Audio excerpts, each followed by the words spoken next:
Hello, my friend, and welcome to Wisdom Trek. I am Guthrie Chamberlain, your guide to wisdom and creating a living legacy.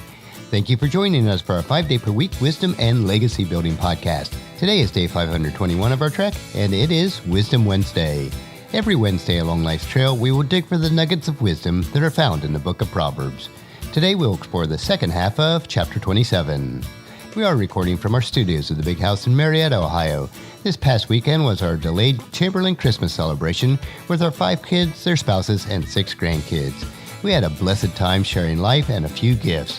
Paula made each couple a picnic quilt and neatly folded it and placed it inside a picnic basket. They all looked beautiful and the kids really appreciated them. Of course, the time invested with our grandkids was extra special. This season of life where we are more friends and mentors with our grown children is very rewarding. We are always open to what they are learning and experiencing so that we can continue to grow in wisdom, insight, and understanding. This reminds me of verse 17 in our passage today, which says, "As iron sharpens iron." Let's start our trek as we explore verses 15 through 27.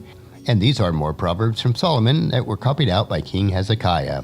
Let's start with verse 15 and 16. A quarrelsome wife is as annoying as a constant dripping on a rainy day. Stopping her complaints is like trying to stop the wind or trying to hold something with greased hands.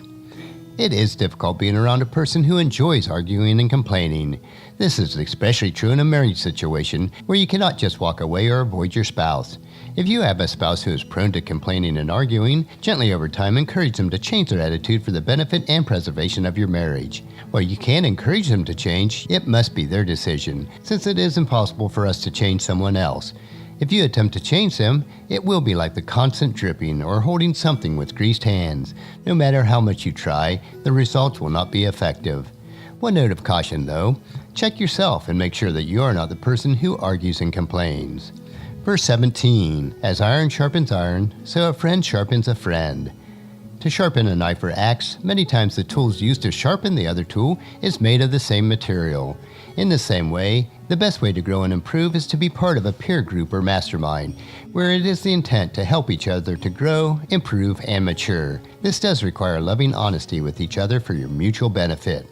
Verse number 18, "As workers who tend a fig tree are allowed to eat the fruit, so workers who protect their employer's interests will be rewarded."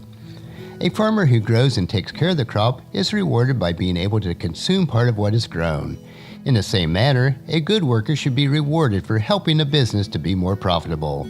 That is why I personally favor compensation based on overall performance and is also tied to the profitability of the business. Verse number 19, "As a face is reflected in water, so the heart reflects the real person." Water or a mirror will show you what you really look instead of what you may picture in your own mind. In the same way, your talk and actions will reflect the person that you truly are, regardless of what you attempt to show to others. Verse number 20, "Just as death and destruction are never satisfied, so human desire is never satisfied." Death will come to all of us eventually. There is no way to prevent it, and a wildfire will continue its destruction as long as there's fuel to consume. In the same way, no amount of earthly things will ever bring us lasting satisfaction. Our desires will continue to be fueled for more. It is only when we base our desire on spiritual nourishment that our lives will be satisfied. Verse number 21, "Fire tests the purity of silver and gold. A person is tested by being praised." The only way that silver and gold can be made pure is with intense heat. The heat will bring all the impurities to the surface where it can be skimmed off. One way to test a person and know what they are really like is to see how they respond to praise. If they respond humbly, they are on their way to being made pure. If praise drives their egos and fuels their need for more power and accolades, then their lives are filled with impure thoughts and motives. Verse number 22, "You cannot separate fools from their foolishness, even if you grind them like grain with mortar and pestle." A person who is a fool is one who has rejected the precepts of God. It is impossible to remove the foolishness from them because it is who they are. Even if their lives are full of hardships and their lives are a daily grind, they will not change or turn from their foolish ways. Verses 23 through 27. "Know the state of your flocks and put your heart into caring for your herds. For riches don't last forever, and the crown might not be passed on to the next generation. After the hay is harvested and new crops appear and the mountain grasses are gathered in, your sheep will provide wool for clothing and your goods will provide the price of a field, and you will have enough goat's milk for yourself, your family, and your servant girls. This is one of the best and one of my favorite passages to encourage us to be responsible with what God has given us as our calling. We are responsible for knowing the state of our finances at all times.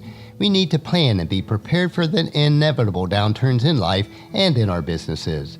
If you are smart and prudent with your finances, avoiding debt whenever possible, then you will always have enough to take care of yourself and everyone else that you're responsible for. In our world of instant gratification and the feeling of entitlement, choose to be different by being responsible and willing to wait for what you really want long term. Today on our Wisdom Trek, we have continued to explore the series of Solomon's Proverbs that were assembled by King Hezekiah. These Proverbs provide us with more wisdom, insight, and understanding in a myriad of relationship issues. Regardless of where you are on your faith walk, if these precepts and Proverbs are followed, you will live a rich and satisfying life. Take them and plant them in your heart so that you'll reap a harvest of wisdom. I would challenge you to take just one of the precepts that we learned today in Proverbs and commit yourself to applying it to your life. Tomorrow we will hike another short trail on our Wisdom Unplugged series where we will discover an inspirational wisdom quote. So encourage your family and friends to join us and then come along with us tomorrow for another day of Wisdom Trek, creating a legacy. That will finish our trek for today. If you'd like to listen to any of the past treks or read our Wisdom Journal, they are available at wisdom-trek.com.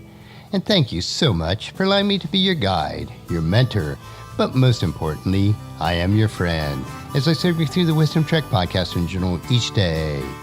And as we take this trek of life together, let us always live abundantly, love unconditionally, listen intentionally, learn continuously, lend to others generously, lead with integrity, and then leave a living legacy each day.